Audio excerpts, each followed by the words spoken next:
Olá, muito boa tarde. Você acompanha agora as principais reportagens da semana. A sentença do ex-jogador da seleção brasileira Daniel Alves por agressão e abuso sexual foi divulgada em Barcelona na quinta-feira. O caso aconteceu em 2022 e Alves já cumpria prisão preventiva há cerca de 1 ano e 1 mês. A condenação de Daniel Alves pelo Tribunal de Barcelona chega apenas 2 semanas após o fim do julgamento. Foi a juíza Isabel Delgado que deu a ele a sentença de 4 anos e meio de reclusão, mais uma pena de liberdade supervisionada de 5 anos após o cumprimento da primeira sentença e mais 9 anos de afastamento da vítima, que ainda recebeu do ex-jogador uma indenização de 150 mil euros, o equivalente a 800 mil reais. Segundo a sentença, o tribunal aplicou ao jogador de futebol uma circunstância atenuante de reparação do dano, já que o valor foi depositado na conta do tribunal antes do julgamento para ser entregue à vítima, independentemente do resultado. E esse fato expressa, segundo o tribunal, uma vontade reparadora. O julgamento de Alves durou 3 dias e terminou no dia 7 de fevereiro, quando o jogador prestou depoimento. Na sessão, ele negou a agressão aos prantos. Enquanto isso, a defesa de Daniel pediu a liberdade condicional e a absolvição dele. Por outro lado, o Ministério Público Local pediu 9 anos de prisão e a defesa da vítima 12 anos de reclusão. Ao todo, a Justiça ouviu 28 testemunhas. A sentença diz que o tribunal considera provado que o acusado agarrou bruscamente a denunciante e a derrubou no chão, impedindo-a de reagir. Com isso, se configura o uso de violência no ato. O caso aconteceu na madrugada do dia 31 de dezembro de 2022, na Boate Sutton, em Barcelona, na Espanha. A defesa do ex-jogador ainda pode recorrer da decisão no Tribunal Superior de Justiça da Catalunha e no Supremo Tribunal da Espanha. Por enquanto, Daniel Alves segue preso. E outro assunto que teve muita repercussão nesta semana foi o encontro do G20 no Rio de Janeiro durante 2 dias. Representantes internacionais e chefes de estados se encontraram para debater assuntos como as mudanças na governança internacional. A programação do segundo dia do encontro do G20 começou às 9 da manhã de quinta-feira e deu continuidade ao assunto tratado pelo ministro brasileiro de Relações Exteriores, Mauro Vieira, sobre as mudanças na chamada governança internacional, o que inclui a forma de funcionamento das instituições globais, como a Organização das Nações Unidas, a ONU. O ministro brasileiro usou o primeiro dia do encontro de chancelarias para destacar a necessidade de reforma em organismos internacionais. Ele também ressaltou que não se pode ignorar o fato de que a governança global precisa de profunda reformulação e comentou que as diferenças devem ser resolvidas ao amparo do multilateralismo e das Nações Unidas, utilizando como métodos o diálogo e a cooperação, e nunca por meio de conflitos armados. No Conselho de Segurança da ONU, 15 países discutem e tomam decisões sobre segurança internacional e conflitos entre países.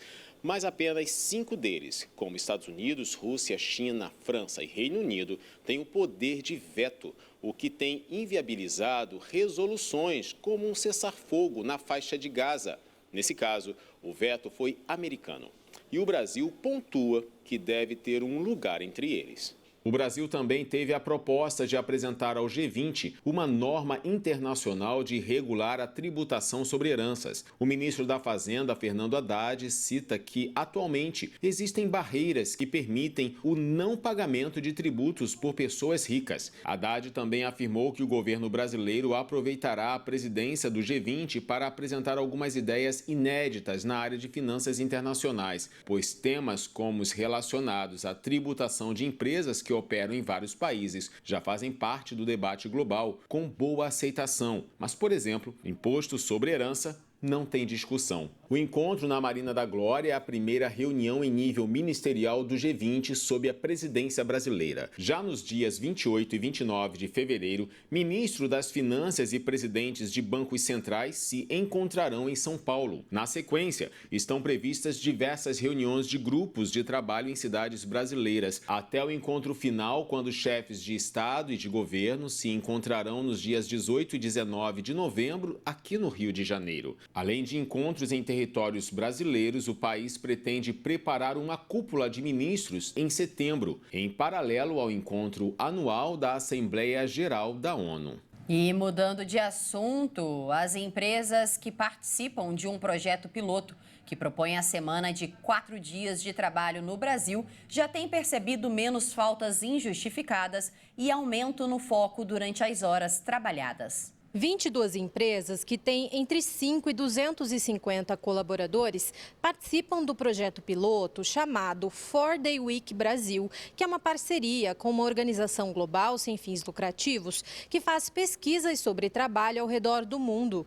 Os empreendimentos são de segmentos diferentes, como saúde, arquitetura, tecnologia, audiovisual, contabilidade, eventos, construção civil, entre outros.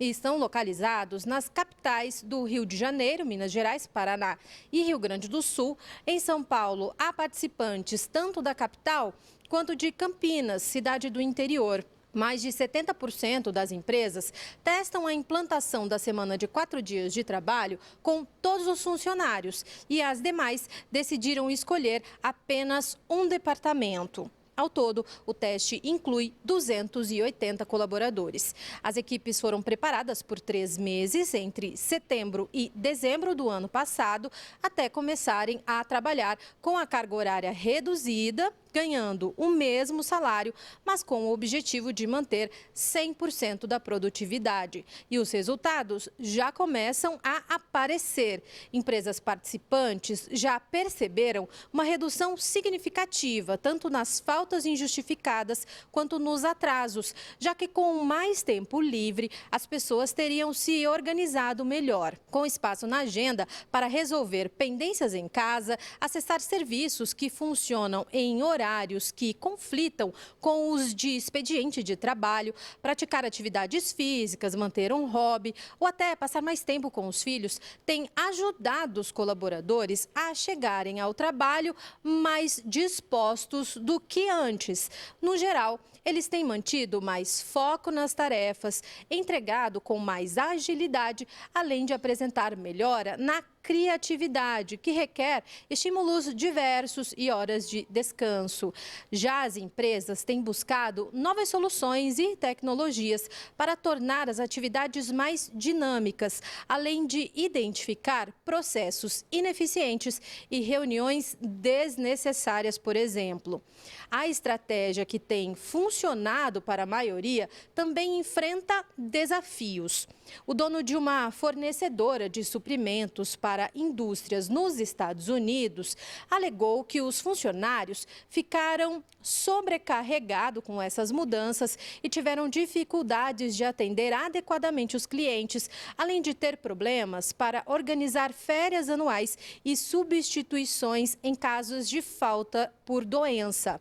No Brasil, algumas questões também foram apontadas, como obstáculos para estabelecer dias de folga, ansiedade entre aqueles que sentiram desconforto pela sensação de que deveriam estar trabalhando ali naquele horário, manutenção da qualidade e entrega de projetos de longo prazo, além da compreensão e satisfação por parte dos clientes.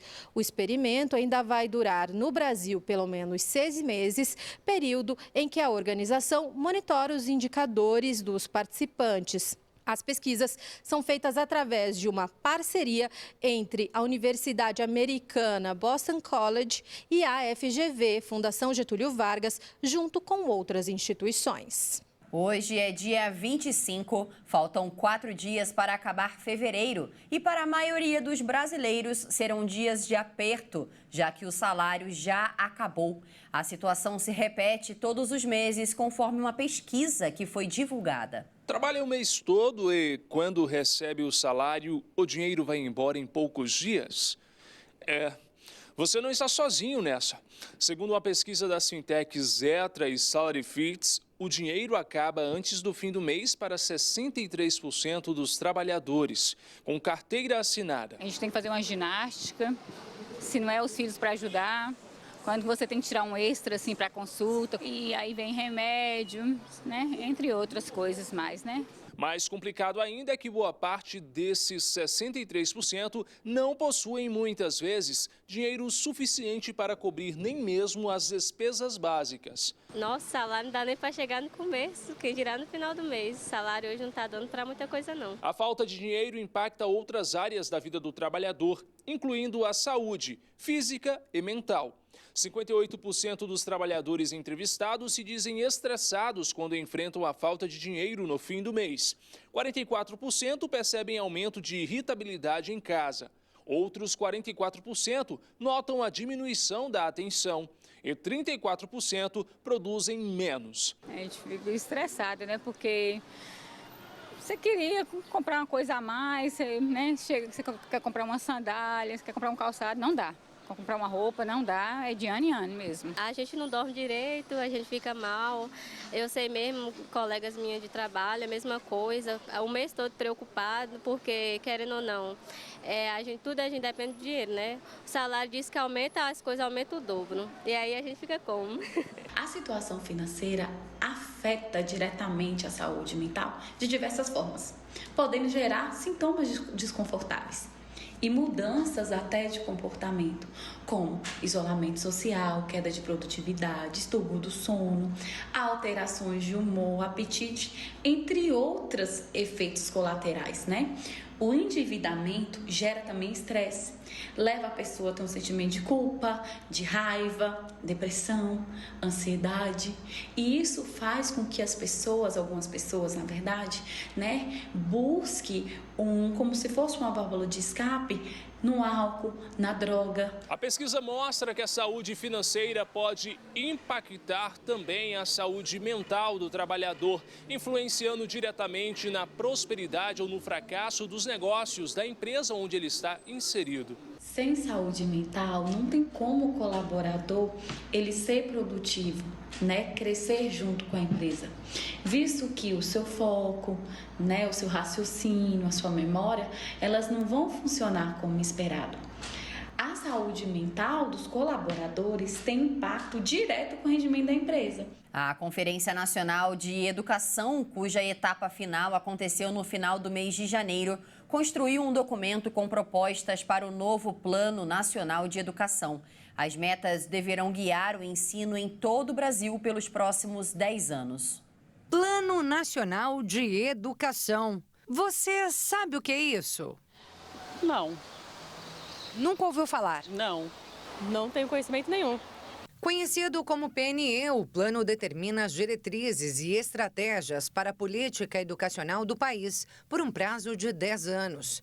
Em 2025, um novo documento passa a estabelecer as principais metas da educação no Brasil até 2035. Por isso, ao longo de 2024, o texto aprovado na última Conferência Nacional de Educação, realizada no mês de janeiro, torna-se projeto de lei e passa por votação na Câmara dos Deputados e Senado Federal até chegar à sanção presidencial no final desse ano.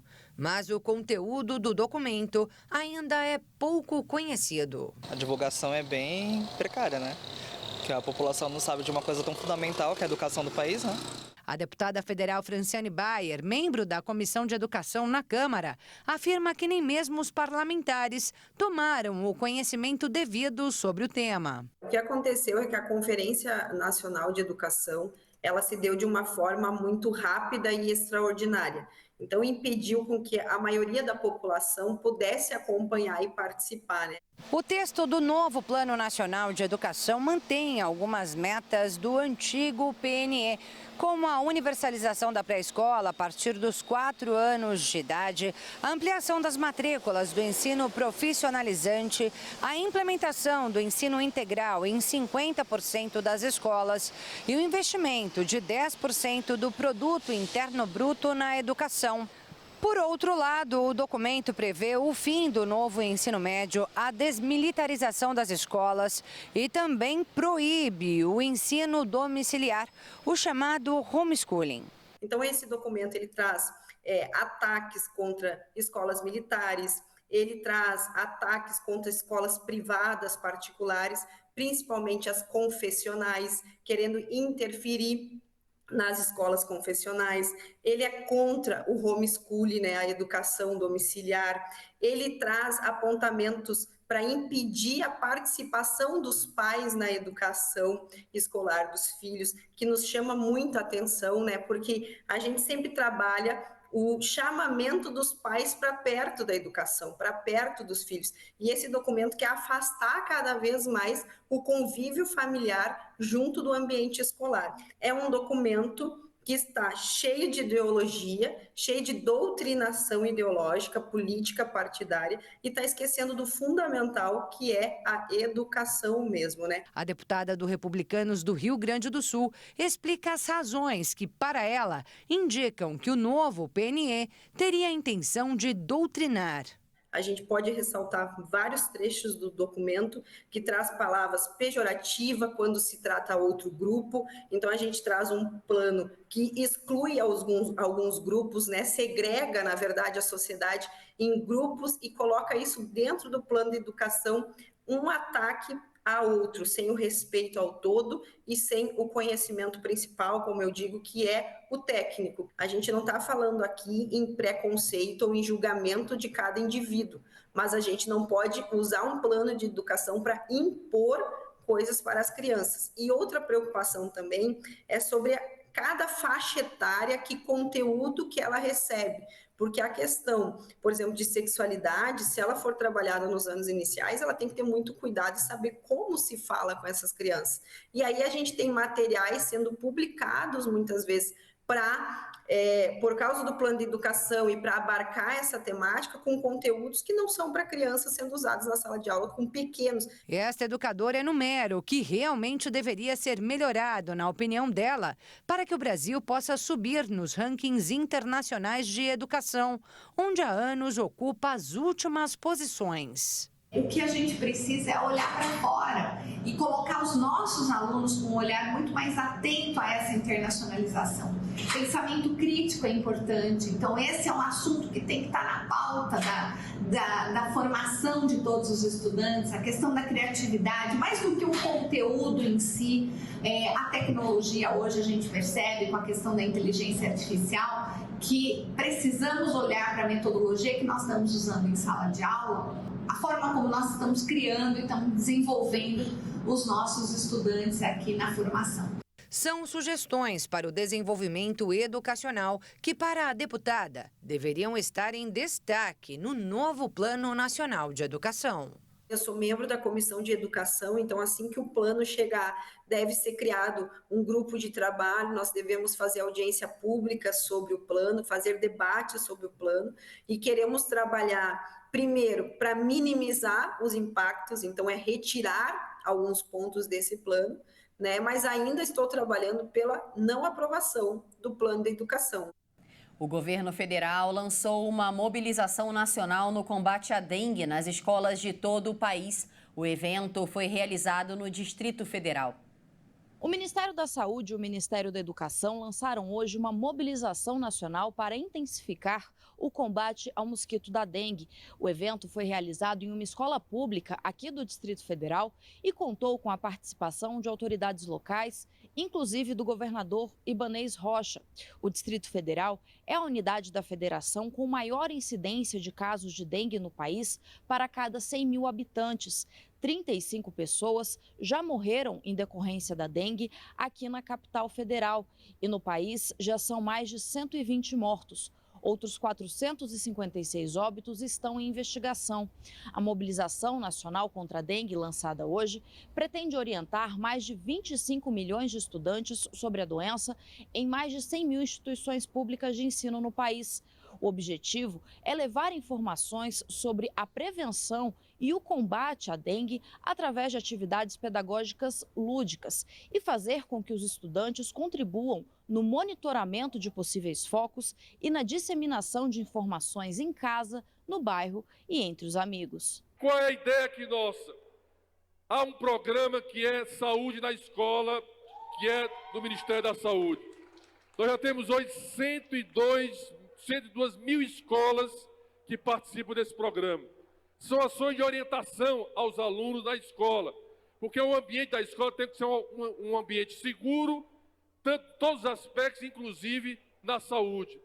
Portanto, a ideia aqui é nas próximas 20 semanas, e essa é a ideia da mobilização, durante as próximas 20 semanas, nós vamos fazer toda uma mobilização numa rede, inclusive com orientações chamadas trilhas de ações.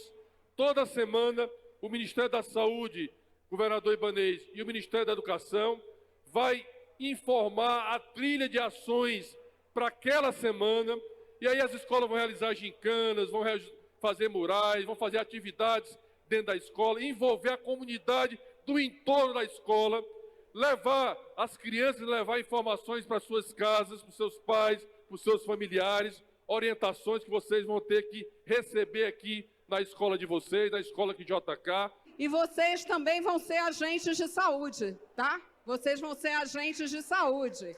Cada um de vocês aqui, na escola, na sua casa, as escolas terão um papel fundamental. Nós contamos com vocês, com ideias que vocês deem. Cada um de vocês deve se comunicar com seus amigos na rede. Vamos ampliar isso. Vocês vão ser agentes na escola, no bairro de vocês, nas famílias, porque nós não podemos perder essa batalha. Em todo o Brasil, nós teremos ações ao longo desse mês. Aqui é só um início. Vamos fortalecer essa corrente. E na próxima segunda-feira, nós teremos um Dia D nacional de combate à dengue. O Brasil também unido contra a dengue. Nós vamos estar trabalhando juntos, todo o governo federal, estados, municípios, sociedade, e conto com vocês. Conto com vocês, comunidade escolar, crianças, jovens. Vamos juntos, o Brasil unido vai superar esse grande desafio.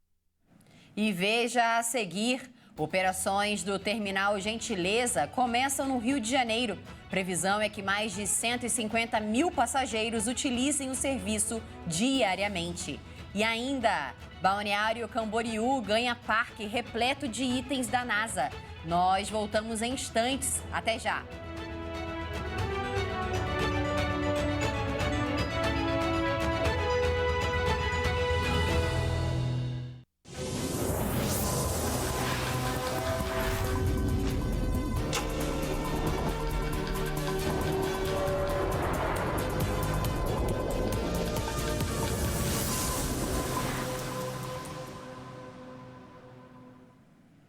A dificuldade para fazer testes de Covid-19 nas unidades públicas de saúde em Campo Grande, no Mato Grosso do Sul, está grande. Todo cuidado é pouco, já que é previsto um aumento no número de casos nas próximas semanas.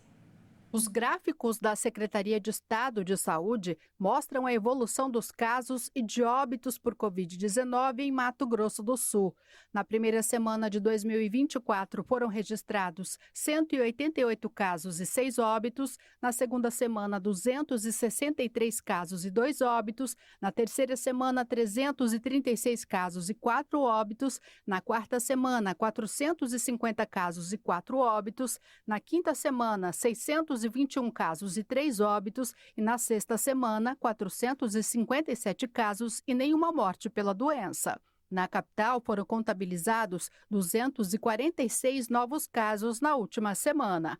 A CESAL acredita que deve ter um aumento mais expressivo no próximo boletim. Carnaval, essas datas comemorativas, sempre há a possibilidade de um aumento, porque essas aglomerações elas continuam, a pessoa pode adquirir a Covid, o período de incubação desse vírus Hoje a mediana é de 5 a 7 dias, ou seja, ele pode adquirir a Covid e transmitir. Os números ajudam nas estratégias de controle da doença, mas não traduzem a realidade. Isso porque a maioria dos pacientes apresentam sintomas leves e não procuram atendimento médico. Logo, não entram nas estatísticas. Os testes de Covid estão em falta em algumas unidades de saúde da capital. A CESAL abriu processo licitatório, mas não há previsão de chegada. A recomendação para quem está com sintomas gripais leves é usar a máscara de proteção por 10 dias a contar do primeiro dia de sintoma.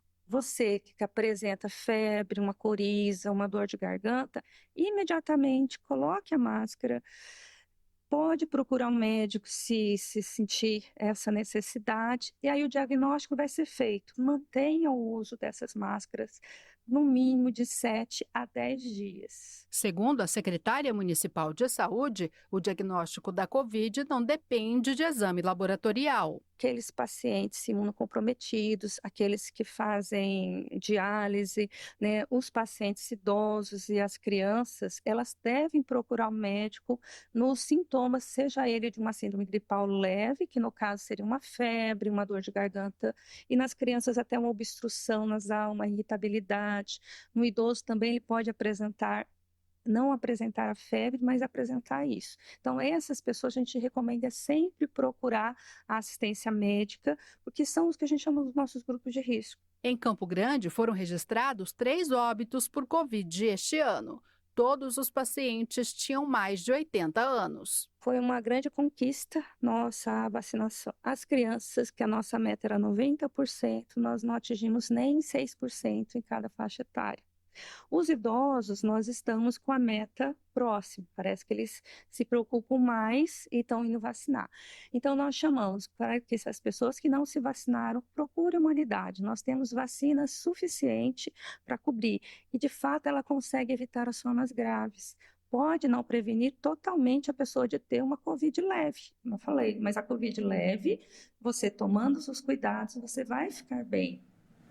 Vamos falar agora sobre utilidade pública, isso porque no Rio de Janeiro começou neste sábado as operações do Terminal Gentileza, que integra diferentes modais de transporte. A previsão é de que mais de 150 mil passageiros utilizem o terminal diariamente.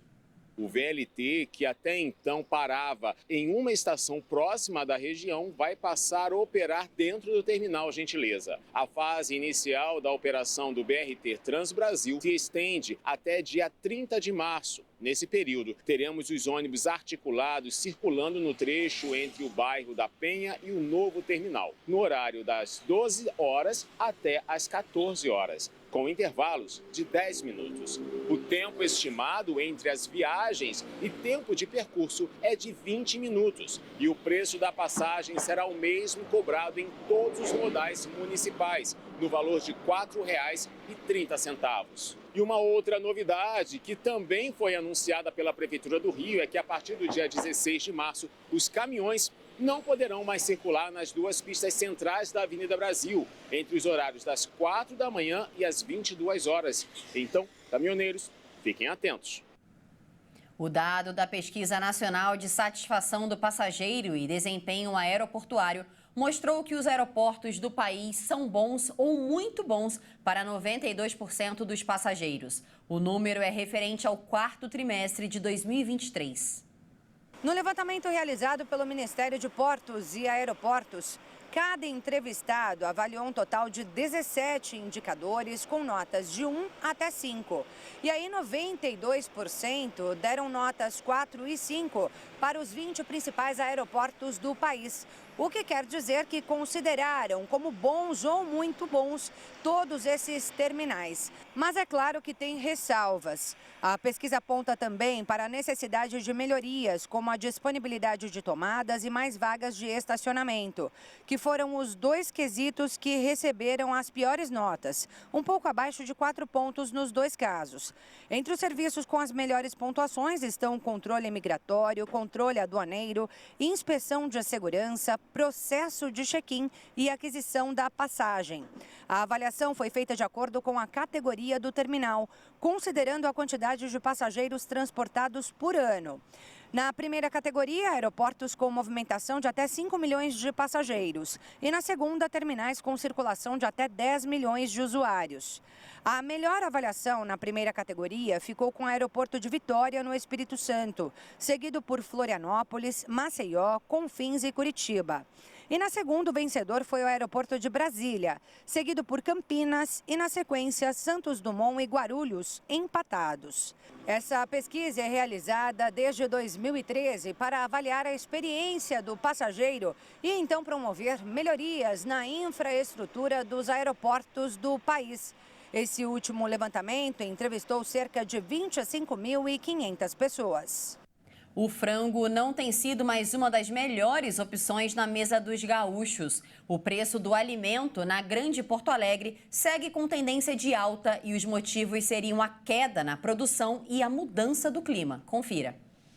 Enquanto o país testemunha uma queda nos preços da carne de frango, um cenário diferente se desenrola na região metropolitana de Porto Alegre. Os consumidores gaúchos enfrentam pelo 4º ano consecutivo um aumento nos valores desses cortes tão presentes em suas mesas. Nos últimos 12 meses, até janeiro deste ano, os preços acumularam uma elevação de 2,26%, um momento oposto ao registrado em outras partes do Brasil, onde a média inflacionária do produto tem declinado após 3 anos seguidos de alta. Essa realidade desafiadora é atribuída a uma conjunção de fatores. O presidente da Associação Gaúcha de Avicultura aponta que a redução na produção em 2023, que somada aos efeitos climáticos e à suspensão temporária das atividades em cooperativas, resultou em uma menor oferta de carne de frango. A pressão sobre os preços do frango é considerada sazonal,